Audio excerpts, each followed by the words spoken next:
Röya xanım, salamlayırıq sizi. Aycan, salam, salam. Ay ne güzel alındı. Çok möhtəşəm duet idi. Sesinden duet doğrudan çok güzel alındı ve ben düşünürəm ki bu dəqiqə bütün sevgilərimiz, ruhumuz Nailə xanımla bir yerdə birləşdi ruhlarımız. Aha. Çünkü ikimiz de bence mahnının hakkını verebildik. Benden ötürü sevgilim, sızılayım ağlama, çaya dönüp çağlama, derlesinden dağlama.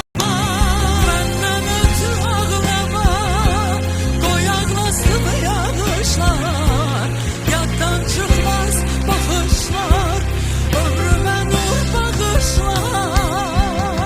Röya xanım, Ben Cəmilənin seçdim. nə gözəl. Röya xanım, mən sizə bir şey deyim.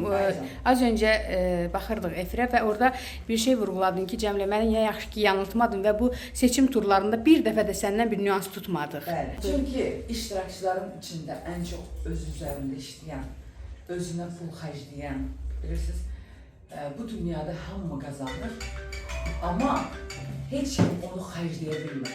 Aha. Xərcləyə bilmir, öz pulunu xərcləyə bilmir də, ölüb gedir, qalır hər şey ortada. Amma Cəmilə başa düşdüm ki, həm çalışır, həm nəsə etmək istəyir və özü üçün də xərcləməyə bacarır. Bu dünyada ən önəmlisidir. Ona görə də bir də ki, adam xuyurda, adam əjdaha. Ayrılanda ümidim işsiz sorağa döndü.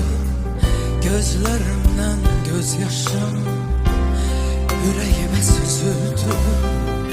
Doğdum göller dolunca, dözdüm güller solunca, baktım senin